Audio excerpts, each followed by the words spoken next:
മറ്റുള്ളവർ ചെയ്യുന്നേക്കാളും 5 മിനിറ്റ് മാറ്റി നിങ്ങൾ ചെയ്യുക. വളരെ സിമ്പിൾ അല്ലേ? മറ്റുള്ളവർ ചെയ്യുന്നേക്കാളും 5 മിനിറ്റ് മാറ്റി ചെയ്താൽ നിങ്ങൾക്ക് സ്പേസ് ഉണ്ട്. 5 മിനിറ്റ് മാറ്റിയാൽ മതി. നമ്മൾ കൂടുതലും വേണ്ട. ഈ വാൾമാർട്ട് എന്ന് പറഞ്ഞ അമേരിക്കക്കാരനാണ് വാൾമാർട്ട്. ലോകത്തിലെ ഏറ്റവും കൂടുതൽ സൂപ്പർ മാർക്കറ്റുള്ള ആളാണ്.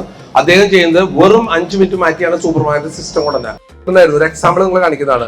ഇതൊരു ഹെഡ്ഫോൺ ആണ്. ഇത് ഭയങ്കര വിപ്ലവം ഉണ്ടാക്കാൻ പോണതാണ്. ഈ വിപ്ലവം ഉണ്ടാക്കുന്ന ഈ ഹെഡ്ഫോണിന്റെ പ്രത്യേകത എന്ന് പറയുമ്പോൾ, ഈ ഹെഡ്ഫോൺ എന്ന് പറഞ്ഞാൽ സാധാരണ ഹെഡ്ഫോൺ എങ്ങനെയാ, നമ്മൾ ചെവിയിൽ കുത്തിക്കറ്റി വെച്ചിട്ട് നമുക്ക് പ്രശ്ന അസ്വസ്ഥ ഉണ്ടാക്കണല്ലേ? എല്ലാവർക്കും ഉണ്ടല്ലോ. കുറച്ച് തലയിലൊക്കെ മുട്ടുമായ പ്രശ്നമാണ്. നമ്മളതിങ്ങനെ ഉപയോഗിച്ച് പോകാല്ലേ? അന്ന് ഈ ഇതെന്ന് പറഞ്ഞാൽ കമ്മൽ പോലുള്ള ഒരു ഹെഡ്ഫോൺ ആണ്. ഇവിടെ 5 മിനിറ്റ് മാറ്റിയിട്ടുള്ളവര് വേറെ ഒന്നും മാറ്റിയില്ല. കമ്മൽ പോലുള്ള ഹെഡ്ഫോൺ നമ്മൾ ഈ ചെവിയിലേക്ക് ഇടാണ്. ഓക്കെ, ഇവിടേക്ക് ഇട്ട് കഴിഞ്ഞാൽ എന്തുണ്ടാവണേ, ഇത് ചെവിയിലേക്ക് കയറില്ല. ഇതിന്റെ അകത്ത് നിന്ന് നല്ല സൗണ്ട് അങ്ങോട്ട് സ്മൂത്ത് ആയിട്ട് അകത്തേക്ക് കയറിക്കോളും. നമുക്കൊരു അസ്വസ്ഥയില്ല. നിങ്ങൾ പറയുന്നത് എനിക്ക് കേൾക്കാം, ഞാൻ പറയുന്നത് ഒരു അസ്വസ്ഥയിലേക്ക് കമ്മലിനേക്കാളും വെയിറ്റ് കുറവാണ്. അപ്പൊ ഇവിടെ എന്താ ചെയ്തവര്? ഇവര് 5 മിനിറ്റ് മാറ്റി ചെയ്തത്. അപ്പൊ നിങ്ങൾ എന്ത് ബിസിനസ് ചെയ്യുകയാണെങ്കിലും 5 മിനിറ്റ് മാറ്റി ചെയ്യണം. നിങ്ങൾക്കാവാം ഒരു കോടീശ്വരൻ.